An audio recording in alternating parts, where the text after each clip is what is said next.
Assalamualaikum warahmatullahi wabarakatuh. Selamat datang kembali di channel Restu Horor. Apa kabar kalian semua? Semoga kalian selalu sehat, baik, dan tentunya dimudahkan segala urusannya oleh Tuhan Yang Maha Esa. Amin amin ya rabbal alamin. Oke, seperti biasa kali ini saya akan membawakan sebuah kisah horor. Dan bagi kalian yang baru bergabung di channel kami, jangan lupa klik tombol subscribe-nya dan juga lonceng notifikasinya agar kalian tidak ketinggalan cerita-cerita terbaru dan menarik dari channel kami. Oke, terima kasih. Tak usah berlama-lama lagi, kita mulai ceritanya. Pada waktu itu, di dalam rumah tangga Nafa dan Bagus, mereka hanya tahu hidup sederhana di desa sudah cukup membahagiakan. Rumah kecil mereka berdiri di pinggir jalan, dekat dengan kebun singkong dan beberapa rumah warga lain. Suasananya tenang tiap pagi, terdengar ayam berkokok, dan tiap sore anak-anak berlarian sambil tertawa. Bagi Nafa kehidupan seperti itu sudah lebih dari cukup. Apalagi, Bagus selalu berusaha keras untuk memenuhi kebutuhan mereka sehari-hari. "Mas, tolong ambilkan air galon ya. Tamu tadi banyak yang beli gorengan. Ini tinggal sedikit stoknya," kata Nafa sambil menatap meja kecil tempat ia berjualan. Usaha kecil mereka memang tidak besar, hanya jualan gorengan dan kopi untuk warga sekitar. Tapi cukup ramai karena banyak yang suka mampir. Bagus tersenyum mengambil galon lalu menjawab, "Iya, Fa. Untung gorenganmu enak ya. Jadi orang-orang pada balik lagi." "Iya, alhamdulillah bang. Yang penting kan bisa nutup kebutuhan sehari-hari. Kalau ada lebihnya, ya kita tabung pelan-pelan." Dari seberang jalan, Bu Wati memperhatikan. Ia duduk di depan warung sayurnya yang sepi pembeli. Warung itu dulunya ramai, tapi sejak beberapa bulan terakhir, orang-orang lebih sering mampir ke rumah Nafa membeli gorengan daripada belanja sayur padanya. Senyum tipis muncul di wajahnya, tapi matanya tidak bisa menyembunyikan rasa kesal. Siang itu, seorang tetangga bernama Ijah lewat dan menyapa. "Fa, gorengannya tambah 2 bungkus ya. Anak-anak di rumah suka banget sama gorenganmu." "Oh, siap Bu Ijah. Nanti tunggu dulu ya Bu," jawab Nafa cepat sambil membungkuskan pesanan. Bagus ikut menambahkan, "Bu Ijah, kopinya nggak sekalian Bu. Cocok nih Bu, buat layan gorengan." "Ya udah, boleh Mas Bagus, satu aja ya," kata Ijah sambil tertawa kecil. Percakapan itu terdengar jelas oleh Bu Ati. Ia menghela nafas panjang lalu berseru dari warungnya, "Hah, Bu Ijah, belanja sayurnya ke sini dong sekalian. Yuk, ini pupung lagi ada kangkung segar." Namun Bu Ijah menggeleng saat itu. "Maaf Bu Ati, nanti sore aja ya Bu. Saya buru-buru mau masak dulu." Ia kemudian berbalik membawa bungkusan gorengan. Bu Ati hanya tersenyum kaku padahal hatinya panas. Setelah Bu Ijah pergi, Nafa menoleh ke arah warung sayur itu. Ia masih berusaha menjaga hubungan baik. Jadi ia melambaikan tangan sambil berkata, "Bu Ati, semoga ramai ya Bu dagangannya." Bu Ati melambaikan membalas tangan itu. Wajahnya tetap tersenyum. "Iya Fa, makasih." Tapi begitu Nafa kembali sibuk, senyumnya lenyap seketika. Pada malam harinya, Bagus dan Nafa duduk berdua di teras. Angin sepoi membawa aroma tanah basah karena hujan sore tadi. "Fa, aku kasihan deh lihat Bu Ati. Warungnya sepi terus," ucap Bagus sambil menyeruput kopi hitam. Nafa menunduk merasa tidak enak hati juga. "Iya bang, aku juga sebenarnya kasihan. Tapi kan kita nggak niat saingan sama dia. Kita aja jualannya beda." "Iya, cuma ya namanya orang bisa jadi kepikiran." Ucap Bagus sembari menarik nafas panjang. Nafa terdiam, ada rasa tidak enak yang mengganjal. Tapi ia tidak tahu harus bagaimana. Ia hanya berharap hubungan dengan Bu Wati tetap baik-baik saja. Keesokan harinya, Bu Wati sengaja mampir ke rumah Nafa. Ia membawa senyum manis seperti biasanya. Fa, Gus, wah, gorengannya makin ramai aja ya. Alhamdulillah Bu, monggo. Kalau Bu Wati ingin coba, silakan Bu. Ini saya gorengkan yang baru ya. Gak usah Fa, gak usah. Saya cuma lewat aja kok. Ucap Bu Wati. Tapi matanya memperhatikan setiap gerak-gerik di rumah itu. Bagus mencoba mencairkan suasana. Bu Wati, nanti sore mampir ke sini ya Bu. Kita bikin teh bareng, ya. Aduh, insya Allah deh Gus. Nanti kalau gak sibuk ya, saya datang. Namun di dalam hati Bu Wati, ia merasa semakin tidak tenang. Baginya keramahan Nafa dan Bagus seperti menambah bara api dalam dadanya. Ia malah berpikir negatif. Alah, sok-sokan ngajak bikin teh bareng. Pastikan nanti dia mau meledek warungku yang sepi. Gumamnya di dalam dada. Kini hari-hari berikutnya warung Nafa semakin ramai. Banyak orang nongkrong, pesan kopi dan juga beli gorengan. Kadang ada anak muda yang duduk sampai malam. Sedangkan warung Bu Wati makin sepi meski ia berusaha keras memanggil para pembeli. Bu, sayurnya segar Bu, ayo dibeli, teriaknya. Tapi hanya sedikit yang singgah. Suatu sore saat Nafa sedang menyiapkan adonan bala-bala di dapur. Dari jendela ia melihat Bu Wati berdiri di depan warungnya dengan tatapan kosong. Ada senyum samar di wajahnya, tapi entah kenapa Nafa merasa merinding. Ia mendekati Bagus dan berbisik. Bang, lihat Bu Wati deh. Tatapannya kok aneh gitu ya bang? Bagus menoleh lalu menggeleng. Udah Fah, mungkin dia capek. Kamu jangan mikir aneh-aneh. Tapi bang, rasanya ya seperti bukan senyum biasa. Sudahlah, kita fokus jualan aja. Gak usah mikirin yang lain. Malam hari itu setelah pembeli bubar, Nafa masih kepikiran. Ia mengunci pintu rumah lalu duduk di ruang tengah. Bang, aku takut salah ngomong deh. Atau salah sikap sama Bu Wati. Rasanya dia marah sama kita. Fa, kita gak pernah jahat ya sama Bu Wati. Kalau dia marah, itu urusannya dia. Kita tetap baik saja. Jawab Bagus mencoba menenangkan istrinya. Tapi bang, senyumnya selalu bikin aku gak enak deh. Udah, kamu jangan terlalu dipikirkan. Besok-besok kalau ketemu, kita sapa yang ramah aja ya. Nafa mengangguk tapi hatinya tetap berat. Ia masuk kamar mencoba tidur, namun matanya sulit terpejam. Dalam pikirannya senyum Bu Wati selalu terbayang. Senyum itu bukan sekedar ramah, melainkan menyimpan sesuatu yang membuat bulu kuduknya berdiri. Dan malam hari itu suasana rumah yang biasanya hangat, kini terasa lebih dingin. Pada waktu itu Nafa memejamkan mata. Ia mencoba, tapi pikirannya tetap terbayang senyum Bu Wati yang membuat hatinya gelisah. Pagi harinya ia tetap menjalankan rutinitas, menyiapkan adonan gorengan sambil menata meja. Bagus sudah duduk di teras menunggu pembeli pertama datang. Suasana tampak biasa saja sampai kemudian sosok yang ia takutkan kemarin sore benar-benar datang. Nafa, permisi. Bu Wati. Iya Bu, ada apa ya Bu? Ini, saya bawakan sayur. Ucap Bu Wati sambil tersenyum lebar, tangannya memegang sebakul sayur yang masih terlihat segar. Ada bayam, kacang panjang, dan juga beberapa bumbu dapur.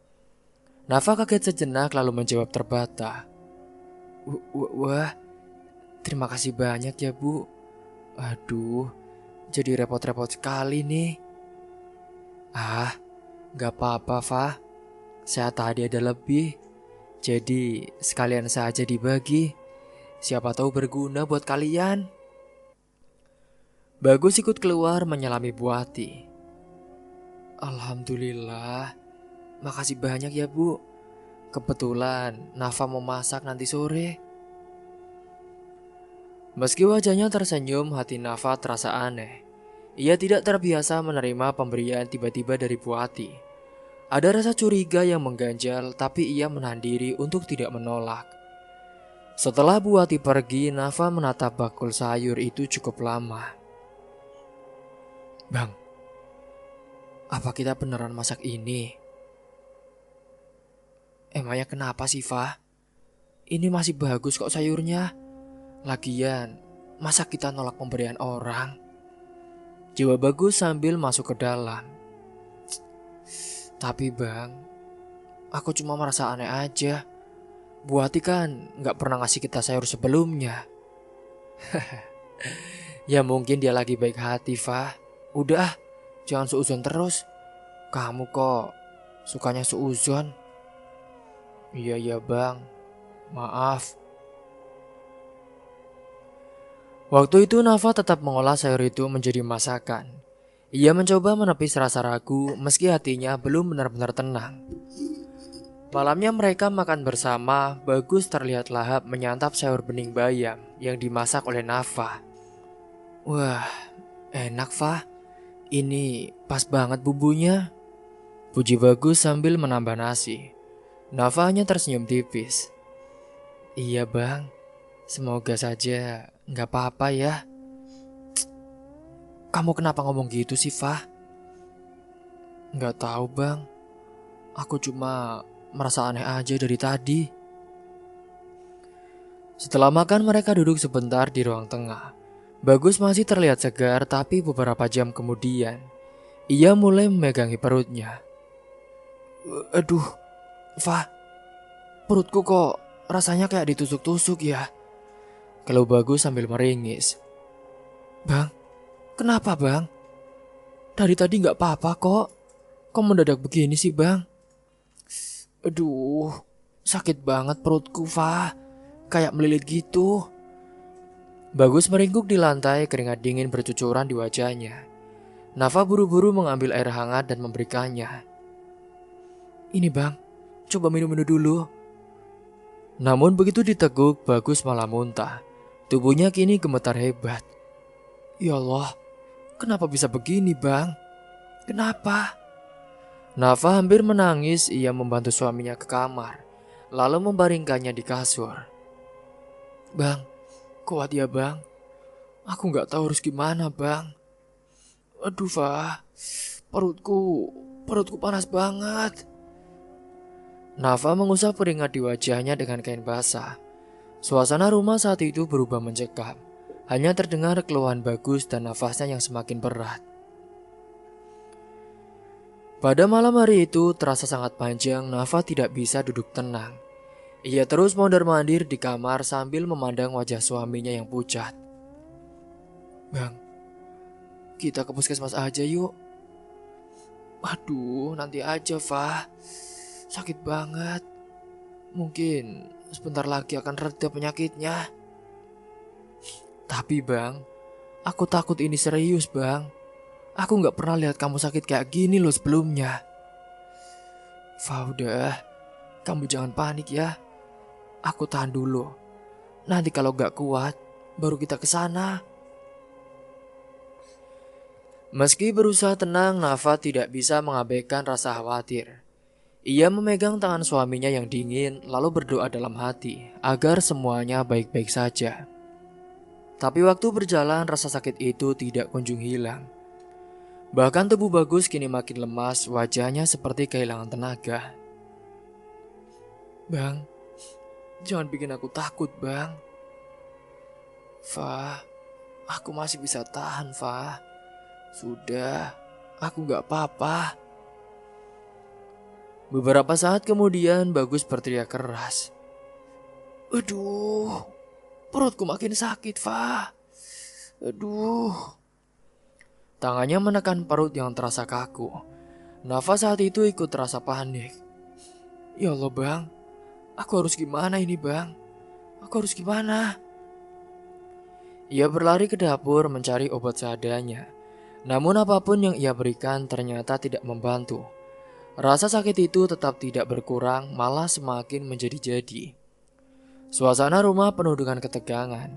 Nafa tidak berhenti menatap wajah suaminya yang pucat dan juga berkeringat. Ia merasa tak berdaya. Ingin berteriak minta tolong, tapi lidahnya keluh. Ia hanya bisa berulang kali berkata, "Bang, sabar ya bang. Abang kuat." "Fa, sakit sekali Fa. Tolong abang." Malam itu, detik demi detik terasa begitu lambat. Nafa terus berjaga di samping suaminya, takut meninggalkan walau sebentar. Ia tahu ada yang tidak beres, tapi ia tidak tahu apa dalam hatinya. Pikirannya kembali muncul rasa bersalah karena tadi tidak menuruti firasatnya. Ia menunduk matanya berkaca-kaca. Kenapa aku gak berani nolak sahur itu ya? Apa jangan-jangan?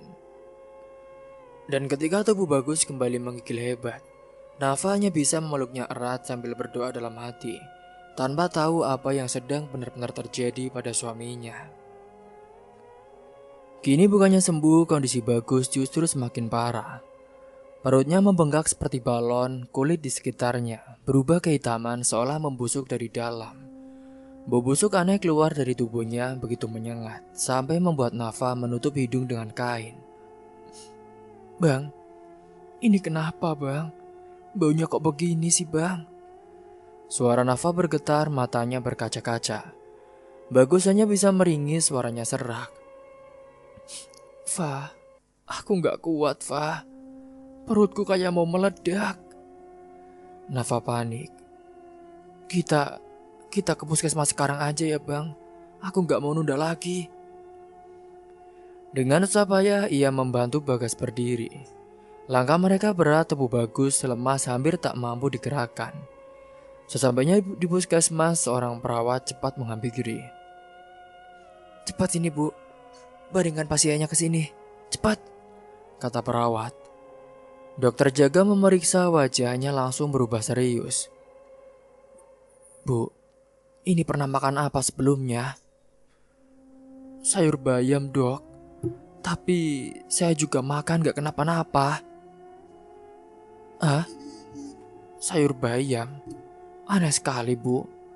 Ini bukan gejala keracunan biasa loh bu. Ini gak mungkin disebabkan oleh sayur bayam," jawab dokter. Setelah beberapa pemeriksaan singkat, dokter menatap Nafa dengan bingung. "Kami tidak menemukan penyebab medis yang jelas bu. Tidak ada racun terdeteksi. Tapi kondisi perut suami ibu ini abnormal." "Abnormal? Maksudnya gimana ya dok? Tolong jelaskan." "Jadi, perutnya tuh membesar cepat bu. Seperti ada tekanan dari dalam. Tapi alat kami tidak menunjukkan penyebabnya." Bagus yang tertidur hanya mengerang, tangannya memegang erat perut yang bengkak. "Fa, sakitnya makin jadi-jadi Fa. Tolong." Malam itu, dokter akhirnya menyarankan mereka pulang karena tidak ada hasil pasti. "Kalau besok masih parah, bawa lagi ke sini. Kami perlu rujukan lebih lanjut." "Tapi dok," Nafa merasa kecewa. "Jadi kami harus pulang begitu saja? Tapi suami saya sakit parah loh dok." "Maaf bu, tapi ini di luar kemampuan kami saat ini," jawab dokter dengan pelan. Dengan hati berat dan penuh kekecewaan, Nafa membawa Bagus kembali ke rumah. Sesampainya di kamar, bau busuk semakin kuat seakan keluar dari setiap pori-pori tubuh Bagus. Nafa duduk di samping ranjang menatap suaminya yang sudah hampir tidak sanggup berbicara. "Bang, aku takut ini bukan sakit biasa." Bagus berusaha menenangkan walau suaranya pelan. Fa, aku cuma butuh kamu di sini. Jangan tinggalkan aku. Gak mungkin, Bang. Aku gak bakal ninggalin kamu. Aku cuma bingung harus gimana. Menjelang tengah malam, keadaan makin mengerikan. Bagus tiba-tiba meraung keras, tubuhnya menggeliat di atas kasur. Aduh, Fa, tolong. Ada sesuatu di perutku, teriaknya. Nafa langsung memegang tangannya. Bang, sabar ya Allah. Ini kenapa lagi? Bagus menekan perutnya keras-keras. Matanya melotot, nafasnya tersengal. Aduh, rasanya ada yang bergerak di dalam, Fa. Tolong, sakit sekali perutku. Nafa gemetar, air matanya mengalir deras. Ia melihat jelas perut Bagus seperti bergelombang, seolah ada sesuatu yang berputar di dalamnya. Suara raungan Bagus menggema ke seluruh rumah. Tetangga yang lewat depan rumah sempat berhenti mendengar jeritan itu. Dari luar terdengar suara seorang memanggil. Fa, Nafa, ada apa itu? Itu adalah suara Pak Rudi, tetangga sebelah. Nafa keluar sebentar, wajahnya panik. Pak, suami saya, Pak. Bagus sakit parah. Tolong doakan saja, Pak. Saya bingung. Pak Rudi mencoba masuk tapi Nafa menahannya. Coba saya lihat. Jangan dulu, Pak. Bau di dalam gak enak sekali. Tapi, Fa, ya udah, kalau butuh bantuan, panggil saya saja ya. Nafa kembali ke kamar mendapati Bagus masih meringis kesakitan. Ia mendekap suaminya erat. Bang, tahan ya bang. Aku di sini. Aku gak akan pergi. Fa, aku takut. Aku gak mau mati dulu. Udah bang, aku juga gak mau bang. Tapi kita harus kuat. Waktu berjalan sangat lambat. Nafa hampir tidak bisa berpikir jernih setiap kali ia menatap wajah suaminya. Ada rasa takut yang makin menekan dadanya. Ia mencoba memijat perut Bagus, tapi yang keluar hanyalah erangan panjang yang penuh penderitaan. Bang, harusnya aku dengar firasatku waktu itu. Aku bodoh sudah masak sayur itu. Gumam Nafa dengan suara patah. Bagus berusaha menggenggam tangannya walau lemah. Sudah, Fa. Jangan salahin diri sendiri. Ini bukan salahmu. Tapi aku tetap gak tenang, Bang. Rasanya ada yang gak wajar dari awal. Bagus hanya menutup mata, nafasnya makin berat, seolah menahan sesuatu yang sulit dijelaskan. Nafa merasa benar-benar tidak berdaya. Ianya bisa terus berfokus menunggu sambil memeluk suaminya yang merintih tanpa henti. Bau busuk semakin menusuk membuatnya hampir muntah. Namun ia bertahan karena ia tahu Bagus butuh ditemani. Malam itu berakhir tanpa tidur bagi Nafa. Ia terjaga penuh, matanya bengkak, pikirannya kusut. Hatinya dipenuhi rasa bersalah, takut dan juga bingung. Ia tidak tahu kepada siapa lagi harus meminta pertolongan. Yang jelas, ia sadar sakit Bagus bukanlah sakit biasa. Dan ketika suara raungan Bagus kembali terdengar keras, seperti ada sesuatu bergerak lagi di perutnya, Nafa hanya bisa menangis ketakutan, merasa ada kejanggalan besar yang belum bisa ia pahami. Di sisi lain saat itu, Nafa terus memeluk suaminya sambil menangis memohon pertolongan. Tubuh Bagus kini sudah kejang hebat, nafasnya terputus-putus. Wajahnya pucat seperti kelengan darah. Bau busuk sangat memenuhi ruangan, membuat siapapun yang masuk pasti akan mual. Tapi Nafa tidak peduli, ia hanya ingin suaminya bertahan. Sementara itu, di mana-mana rumah sakit tidak ada yang mampu menahan apa penyakit dari suaminya. Dengan izin dan perintah dari orang tuanya, orang tua Nafa memberikan informasi bahwa ada seorang sakti yang mungkin saja bisa menyembuhkan penyakit dari Bagus. Ketika itu, Mbah Surip sudah dipanggil ke rumah Nafa untuk menyembuhkan suaminya. Mbah Surip duduk bersila di lantai membaca doa dan ayat-ayat dengan suara tegas. Matanya menatap tajam ke arah tubuh Bagus, seakan melihat sesuatu yang tidak terlihat oleh orang lain. "Bertahanlah, nak. Keluarkan semuanya. Jangan dilawan," kata Mbah Surip keras, tangannya mengusap perut Bagus yang kaku. Tiba-tiba dari mulut Bagus keluar suara erangan panjang. Tangannya mencakar-cakar kasur, tubuhnya melengkung seperti ditarik paksa. Dari mulutnya keluar gumpalan rambut panjang yang basah. Nafa menjerit. "Ya Allah, rambut. Dari mana ini, Mbah?" "Diam, jangan panik dulu. Ini bagian dari santetnya. Terus baca doa di hati," bentak Mbah Surip. Suaranya tetap terkontrol meski wajahnya terlihat tegang. "Astagfirullahaladzim, santet. Siapa yang nyantet suami saya, ya Allah?" Bagus terus muntah. Kali ini keluar benda lain. Sebuah paku kecil berkarat yang berlumuran lendir. Nafa tak sanggup menahan tangis. "Mbah, apa suami saya masih bisa selamat?" "Selama kamu kuat berdoa, Insya Allah pasti bisa. Jangan lemah, karena kalau kamu lemah, setannya menang." Proses itu berlangsung lama. Dari perut Bagus keluar lagi pecahan kaca kecil. Darah segar menetes dari sudut bibirnya. Tubuhnya menggigil seperti sedang disiksa dari dalam. Nafa terus menggenggam tangan suaminya yang dingin. "Bang, kuat bang. Tolong jangan pergi. Aku di sini. Aku gak akan lepasin." Bagus hanya bisa mengeram, matanya setengah terbuka dengan tatapan kosong. Mbah Surip semakin keras membaca doa lalu menepuk-nepuk dada Bagus. "Keluar kalian semua. Keluar. Jangan bersembunyi di tubuh manusia."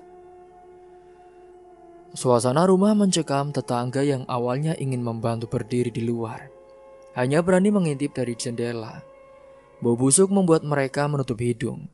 Beberapa berbisik, "Benar kata orang, ini bukan penyakit biasa. Ini santet." Nafa mendengar bisikan itu, hatinya semakin hancur.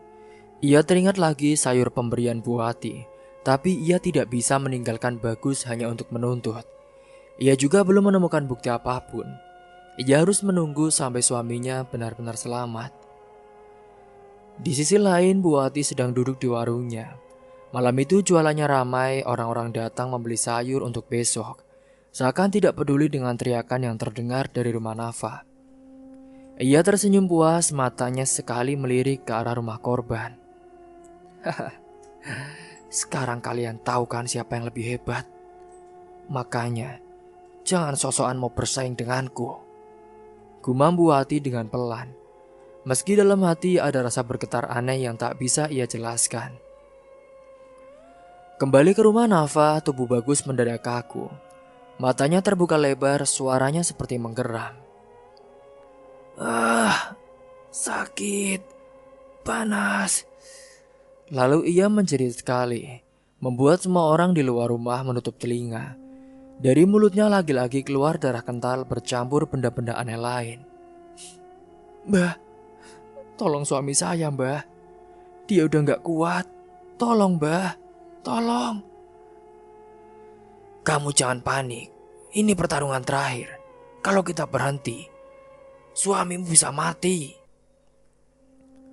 Dengan sigap, Mbah Surip menempelkan telapak tangannya ke ubun-ubun Bagus. Mulutnya komat kamit lebih cepat, suara doa bergema memenuhi ruangan. Sementara itu tubuh Bagus bergetar lalu perlahan mulai melemas. Dari perutnya keluar gumpalan terakhir. Ada campuran rambut, tanah basah dan juga cacing hidup. Nafa terdiam shock, tubuhnya gemetar hebat. "Ya Allah, Mbah, apa-apaan ini?" Nafa hampir pingsan tapi ia bertahan. "Itu kiriman orang jahat. Santetnya ditanam lewat makanan. Tapi alhamdulillah, sebagian besar sudah keluar. ujar Mbah Surip dengan wajah letih. Bagus tampak sangat lemah, matanya setengah terpejam. Nafa memeluknya erat. Bang, aku di sini, Bang. Kamu harus kuat. Jangan tinggalin aku. Fa, sakitku masih ada. Bagus berbatuk lalu keluar darah lagi. Nafa panik, tapi Mbah Surip menenangkan. Tenang, ini proses. Badannya masih membersihkan sisa kotoran itu. Kau harus tetap mendampinginya. Iya, Mbah. Aku gak akan kemana-mana, Mbah. Aku akan jagain dia.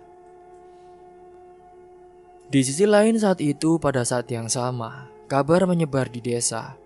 Orang-orang mulai membicarakan Bu Wati. Ada yang berani berkata, sejak Bagus dirawat ya, warung Bu Wati kok malah ramai ya? Apa jangan-jangan? Bisikan-bisikan itu semakin banyak. Malam itu, beberapa warga yang berbelanja warungnya memperhatikan Bu Wati lebih lama dari biasanya. Bu Wati berusaha tetap tenang. Mau beli apa, Bu? Ini sayurnya masih segar. Tapi di dalam dirinya ia merasa tubuhnya mendadak lelah. Kepalanya pusing, sendi-sendinya sakit. Ia menyembunyikan hal itu dengan senyum. Tapi keringat dingin mulai membasahi pelipisnya. Kembali ke rumah Nafa, Bagus saat ini sudah berusaha bicara lagi. Fa, panas sekali, Fa. Panas sekali. Tolong, Fa. Nafa memegang tangannya. Bang, sabar bang, sabar. Semuanya akan baik-baik saja. Mbah Surip kembali merapal doa kali ini. Suaranya semakin pelan tapi penuh penekanan. Kalau masih ada sisa, sebentar lagi akan keluar. Jangan sampai berhenti di tengah jalan. Tiba-tiba saat itu tubuh Bagus kembali kejang. Ia menjerit, perutnya bergelombang seperti ada sesuatu yang masih berusaha keluar. Nafa ketakutan tapi tetap mendekapnya. Dari mulut Bagus keluar benda terakhir. Serpihan tulang kecil bercampur darah hitam. Alhamdulillah, ini tandanya yang paling berat sudah lepas. Mbah, kalau begitu saya ingin tanya, Mbah, siapa yang tega melakukan ini pada suami saya? Kamu pasti sudah tahu siapa. Tapi jangan bicara dulu sebelum semuanya jelas. Fokuslah menyelamatkan suamimu. Nafa terdiam, hatinya campur aduk. Ia tahu benar siapa yang ia curigai, tapi mulutnya berat untuk mengucapkan. Di saat yang sama, Bu Wati yang baru saja menutup warung, tiba-tiba jatuh terduduk di kursi, tangannya gemetar. Wajahnya pucat, nafasnya langsung sesak. Ya ampun, kenapa badanku begini ya? Gumamnya. Ia merasakan tubuhnya seperti ditusuk jarum dari dalam. Keringat dingin semakin banyak, wajahnya mulai layu. Tapi ia berusaha menahan, pura-pura kuat di depan tetangga yang lewat. Malam itu, dua rumah di desa itu sama-sama diliputi penderitaan. Di satu sisi Nafa berjuang menyelamatkan Bagus dengan bantuan doa Mbah Surip. Di sisi lain, Bu Wati mulai merasakan santet itu berbalik padanya. Nafa duduk di samping suaminya, menggenggam tangan yang masih lemah. Bang, udah mendingan kan? Aku janji, aku akan jagain kamu sampai sembuh. Ingat, malam ini belum selesai. Masih ada yang harus kita jaga. Maksudnya apa, Mbah? Mbah Surip hanya menatap ke arah pintu yang berterit pelan. Sementara angin malam masuk membawa hawa dingin yang menusuk tulang. Malam hari itu menjadi saksi beratnya pertarungan gaib yang hampir merenggut nyawa Bagus. Namun dengan doa dan usaha yang tidak henti, akhirnya Bagus selamat. Ia masih lemah, tubuhnya kurus dan harus menjalani pemulihan panjang. Tapi bagi Nafa, keberadaan suaminya yang masih bernafas sudah menjadi anugerah yang besar. Bang, jangan pikirin apa-apa dulu. Fokus sembuh, ya.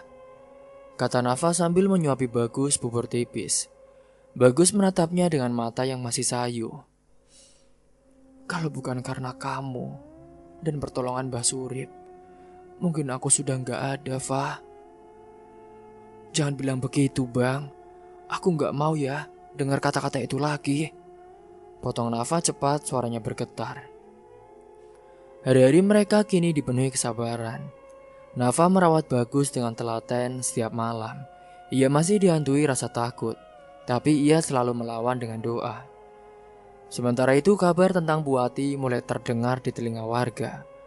Warungnya yang sempat ramai tiba-tiba mendadak sepi. Bu Ati jatuh sakit keras, tubuhnya kurus kering. Wajahnya pucat dan penuh keriput dalam waktu singkat. Tetangga yang melihat berbisik-bisik, ada juga yang mengatakan itu balasan dari perbuatannya. Hingga suatu sore, Nafa mendengar kabar dari tetangga. Fa, Bu Ati sakit parah. Katanya sudah tidak bisa bangun dari ranjang. Benarkah, Bu? Iya, orang-orang bilang dia kena balasan. Banyak yang gak berani dekat-dekat sekarang. Balasan? Balasan apa ya, Bu? Meski masih tersisa rasa sakit hati, Nafa tidak bisa menutup telinganya dari kabar itu. Malamnya ia membicarakannya dengan Bagus. Bang, aku dengar Bu Ati sakit keras. Apa ini ada hubungannya dengan apa yang dia lakukan ke kita ya? Aku nggak tahu, Fa. Tapi kalau benar, biarlah itu urusan Allah. Kita jangan ikut campur lagi.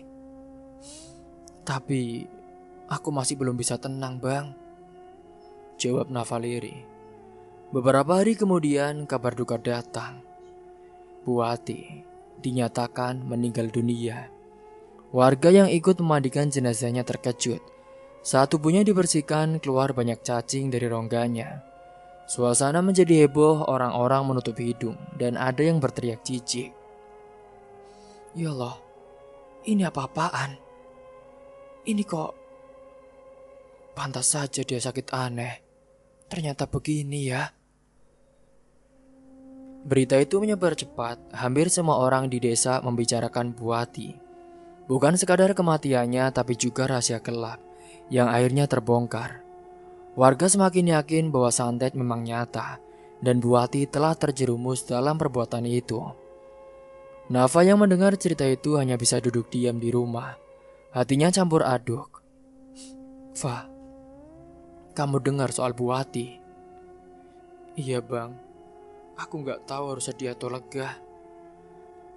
Setelah kita tahu dia memang sudah berbuat jahat, tapi tetap saja dia manusia biasa.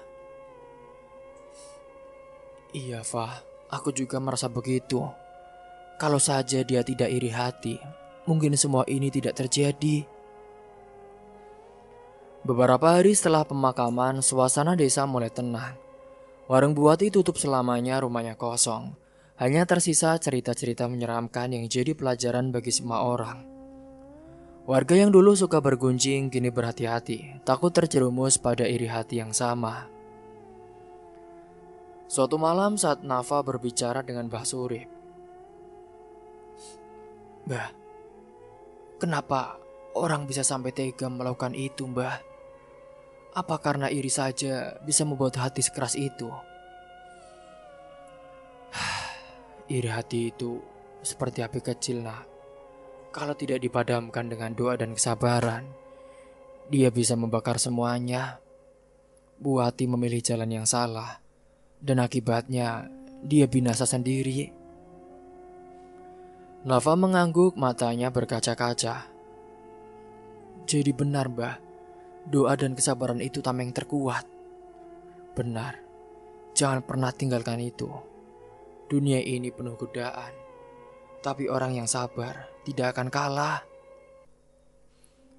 Nafa pulang dengan pikiran yang lebih tenang. Ia memandang Bagus yang sedang tidur, masih dalam masa pemulihan. Hatinya lega karena suaminya selamat, meski ia tahu jalan yang dilalui sangatlah berat. Keesokan paginya, beberapa tetangga mulai mampir ke rumah Nafa. Mereka membawa makanan dan juga buah-buahan sebagai tanda simpati. Nafa, kami turut prihatin ya atas apa yang sudah kamu alami. Kami semua sudah belajar banyak dari kejadian ini. Iya bu, saya juga belajar. Wah, kita harus hati-hati. Hari-hari berjalan pelan, Bagus perlahan membaik. Nafa semakin yakin bahwa ujian yang mereka alami bukan sekadar penderitaan, tapi juga pelajaran besar. Ia tidak lagi mudah percaya begitu saja, tapi ia juga tidak menaruh dendam. Kini, setelah kejadian mengerikan itu, Bagus mencoba memberikan wejangan kepada istrinya agar dia tidak melakukan hal-hal seperti itu. Fa, biar saja jadi bekas, asal kita tidak lupa. Iya bang, tapi aku cuma takut kejadian ini akan terus membekas. Udah, lupakan saja. Bu Wati, kita doakan semoga tenang. Nafa terdiam, air matanya menetes. Ia merasa benar-benar diuji, tapi juga bersyukur masih bisa memeluk suaminya. Dan ketika malam semakin larut, rumah mereka sunyi. Hanya ada suara nafas Bagus yang teratur. Namun di hati Nafa, masih ada rasa belum selesai. Peristiwa itu telah meninggalkan luka batin yang dalam. Sebuah tanda yang akan selalu ia ingat sepanjang hidupnya. Semoga kalian semua bisa mengambil hikmah dan pelajaran dari kisah ini. Terima kasih telah menyimak sampai akhir. Akhir kata, wassalamualaikum warahmatullahi wabarakatuh.